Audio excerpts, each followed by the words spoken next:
Well, both start with the script, read the text. That is the gold standard.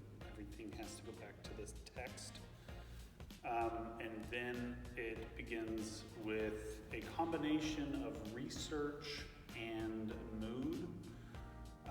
Both of those things, they kind of go together, and one can feed the other when looking for images for inspiration.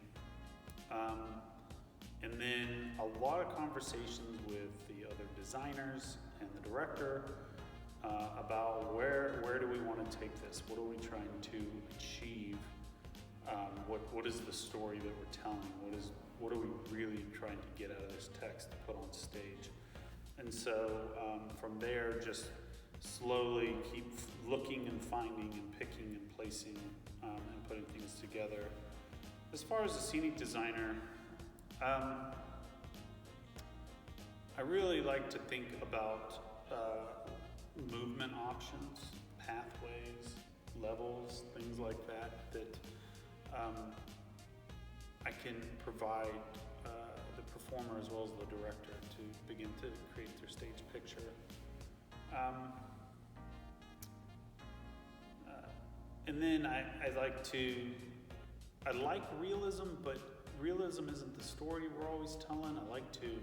We gotta heighten it, we gotta take it to the next level. It's not, there's no play that takes place on the day that nothing happened kind of thing. So how can we emphasize that and blow that up? And that's if we're going in a more realistic style. Sometimes we're not, sometimes we're just playing. When it comes to starting to create the space, I like to, sometimes I'll draw. I'll start drawing out ground plans and things like that. What do I want? How's this gonna work? But a lot of times I'll go into a 3D modeling program, SketchUp, and I'll start playing with that, and then it just continues to develop. And eventually we find that we're on the same path and everybody likes where we're going, and we start to let the idea stick, so to say. Lighting design depends a lot on what the scenic and costumes are producing. You really got to think about colors and tone, and you dig into the script in a different way because you're trying to find the certain moments that need to be heightened in different ways. I mean, scenic design is, a lot of it's really capturing the entire essence, but lighting, you can really start to focus on these moments and where are those moments and what do those moments feel like and how are we pulling people's focus to that. So really trying to find what that is and how to shape the body the best way in the atmosphere as well. But, yeah. The process didn't change very much. The original idea was, well, we didn't know we were going to have it. So I went and found a flat spot, and then, one of the things that the director had mentioned was that she liked the idea of people coming in and feeling the essence of the space. And that's really hard to do. I'm staring outside close to where it was, and there's cows wandering around out there, and I'm like, I guess it's sort of Texas, but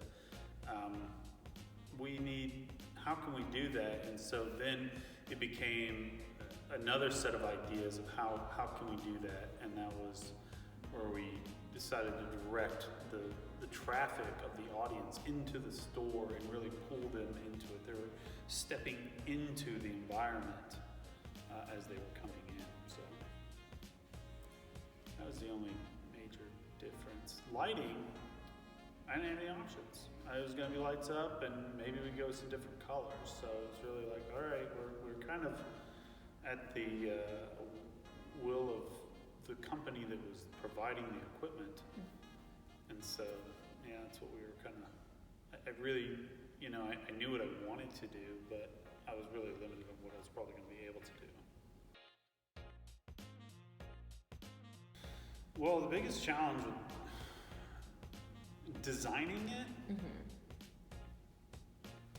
designing the set really wasn't that much different than designing an inside. I mean, one challenge was that we didn't really have a backstage area. The majority of the challenges weren't in the design, it was in the execution, the technical direction portion of it. Building outside, we didn't have a shop out there, we weren't connected, I mean, we didn't have power. We had to build a stage before we could even start building anything else. Weather, so just a lot of, just the fact of not being in our space. And that's not, there are companies that they build shows and then they put it on a truck and they send it to the theater. That's not really what we do. There's a lot of learning that's going on. We had a student technical director who was discovering processes that he's never done before. And so just that educational environment we had a lot to figure out through that. So, and a lot of carpenters who don't build. I've got 4 or 5 freshmen that have never built anything. So that's a bit of a challenge. Well, at that point, we couldn't change what it was. It still needed to be, here's your door, here's this cabinet, here's your table, this is this back room exit area. To change that the show would have suffered in a way that wasn't necessary. So we had to keep the layout the same. There's too much movement and blocking and everything that just revolved around that. Apart from that, I mean, it really was, okay, well, how are we going to put it in here? What configuration, and how do we make this work the way it was? No lights. We actually had a lighting design. I mean, that was the big thing. It's like, well, we had to kind of get rid of the wall that had a bunch of stuff on it, and had a lot of the story. There's a lot of story being told on that wall that wasn't there. Just through the fan and the decorations and just it being a living space, it really anchored the world. Well, we lost that, but we could then tell the story better inside through lighting. So that was the major difference. If everything happened the same way, yeah, probably nothing. Okay. I don't know what could have